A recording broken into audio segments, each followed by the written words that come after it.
Good evening and welcome to the CCMFans Report.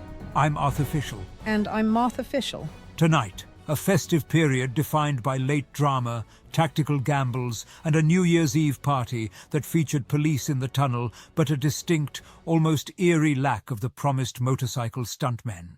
We're reliving the stoppage-time collapse against Melbourne Victory and a double-header against Brisbane that had everything except a win for the men. Plus, we check the bean count with our guest barista, update the moon report, and try to find the bottom of the ladder. It's been a chaotic week on the coast. Let's get to it. We turn now to the Saturday fixture at our Paradise, a grand final rematch against Melbourne Victory that for 89 minutes looked like a statement of intent. It was perfect, Arthur. The sun was out, the vibe was great, though the forum was asking why on earth our girls weren't playing in their home kit. A curious choice. Perhaps yellow is currently being rationed by the APL. Regardless, the performance in the first hour was clinical. Clinical? It was gorgeous. Peter Trimmis scored an absolute worldie in the 31st minute. She hit it practically from the halfway line. It was a proper screamer. I think I've watched the replay 50 times. It was a strike of genuine quality, and the momentum stayed with the Mariners. Annalise Rasmussen then doubled the lead in the 53rd, before adding a third just 8 minutes later. A brace for Rasmussen. She was dominant. At 3-0, the fans were already looking up where the girls were on the ladder. We were flying.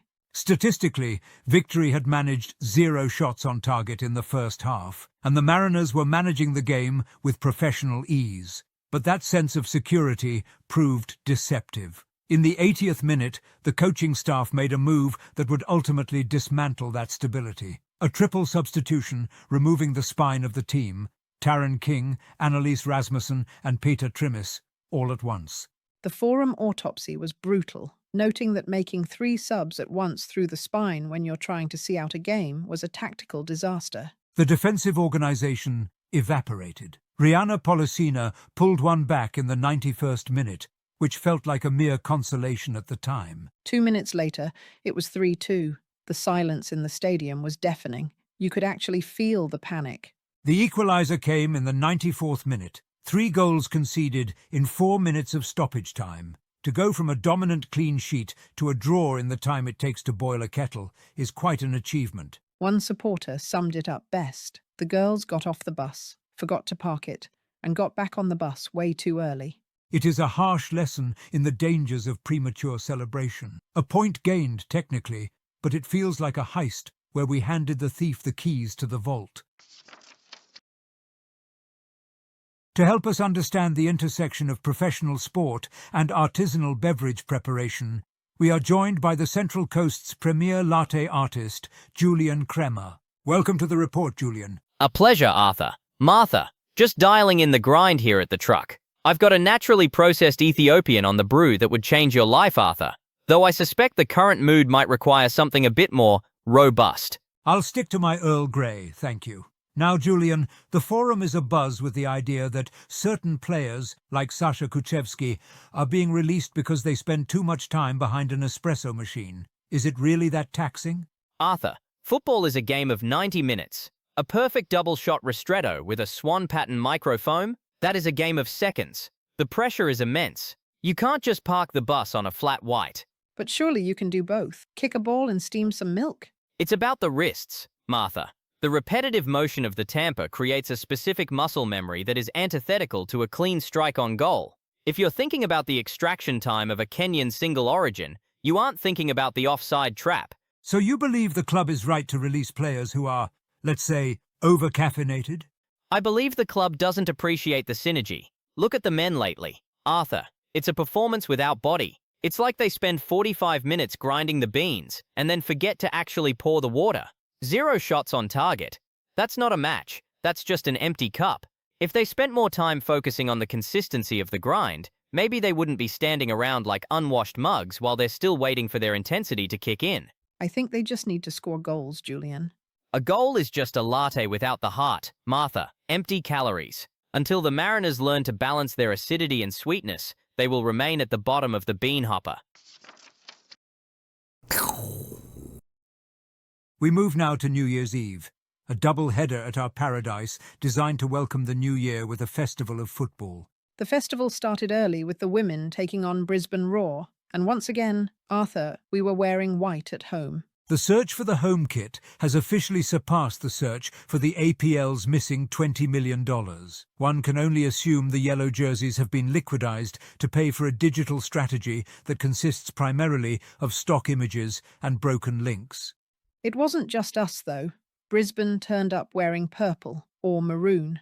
I thought it was a football match, not a state of origin reenactment. It was a baffling aesthetic choice. It's as if they decided to dress as a bruise to match the physicality of the game. Well, they looked like a bruise, but we started like a dream. Isabella Coco Di Scipio scored in just the 3rd minute after a great set move from a throw-in. And then we had a VAR check for offside. A VAR check for offside from a throw-in. A rule so fundamental it is taught to 6-year-olds before they are allowed to tie their own laces. The fact they even looked at the screen suggests the booth had started the New Year's celebrations early. You cannot be offside from a throw-in. Once the officials confirmed the laws of physics still applied, the goal stood. However, Brisbane struck back through Grace Quillamu and Sian Fryer, leaving the Mariners 2-1 down and staring at another late-year disaster. But Annalise Rasmussen had other ideas. She equalised with a header from a set-piece right at the end of the first half, keeping the comeback alive. And then she found the winner, 10 minutes after the break. A clinical right-footed shot to the bottom left corner to secure the 3-2 victory. She's on 7 for the season. Razzie is currently equal top goal scorer in the league. On the forum, fans are suggesting she should train with the men, just so some of that finishing ability might rub off on them. A gutsy win, a much-needed palate cleanser before the men took the field. As the sun set on 2025, the men's team took to the pitch, looking to arrest a 3-game losing streak. The crowd of 11,000 provided a genuine sense of occasion. It felt like a proper New Year's Eve party, Arthur. Fireworks, a great atmosphere, and finally, miraculously, the team was actually wearing yellow. One fan on the forum wondered if the shirts had finally been recovered from the bleach wash that presumably ruined the previous sets. It was a welcome return to tradition. Unfortunately, the football followed a very non-traditional path. Brisbane's coach was sent off in the first half for what can only be described as a sideline meltdown. The real drama, however, was in the tunnel at half-time. Details are hazy, but the local constabulary were called to the scene to manage an incident that apparently required a significant police presence to resolve. The forum was loving it. Simo was apparently giving it to their keeper, and the police were patrolling the tunnel like it was a pub brawl. On the pitch, the scoring was equally chaotic. Michael Roos opened for Brisbane in the 22nd minute, beating Andrew Redmayne through the legs, not the veteran keeper's finest highlight. But Lucas Moragas got us level 7 minutes later with a strike from distance. It was a fortunate sequence. The ball threaded its way through a defender's legs, took a significant deflection, and flew into the net.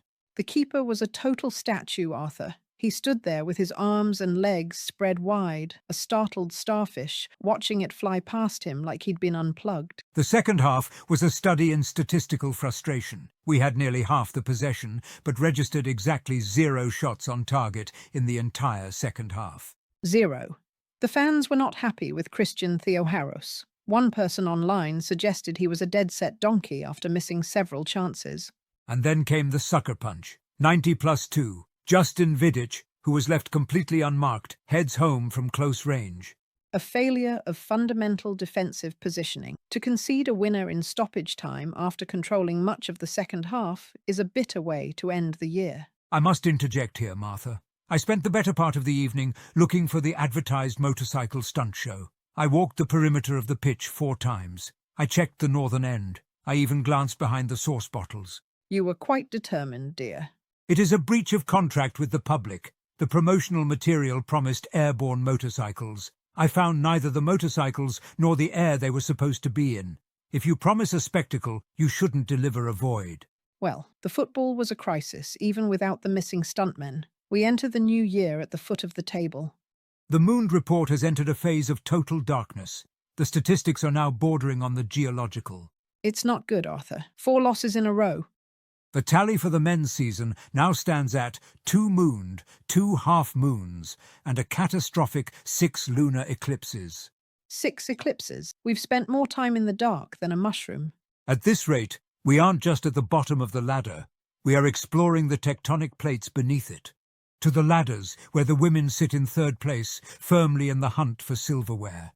They are the light in the tunnel, Arthur. Rasmussen is carving it up. The men, however, are last, secured to the foot of the table with 0 points from 4 matches in this streak. A grim New Year's resolution to have to fix that. Next up, both teams travel to Adelaide on Sunday, January 4th. A trip to the City of Churches. One suspects the men's team will be doing a fair amount of praying. And a final bit of housekeeping. If anyone in the Gosford CBD saw a man in a brown suit performing what he called investigative skids on a mobility scooter at 1 a.m., that was Arthur. I was attempting to recreate the missing stunt show for the benefit of the community, Martha. Someone had to provide the entertainment. You jumped 3 wheelie bins, Arthur. I have the footage on my phone. Right. Until next time, this has been the CCMFans Report.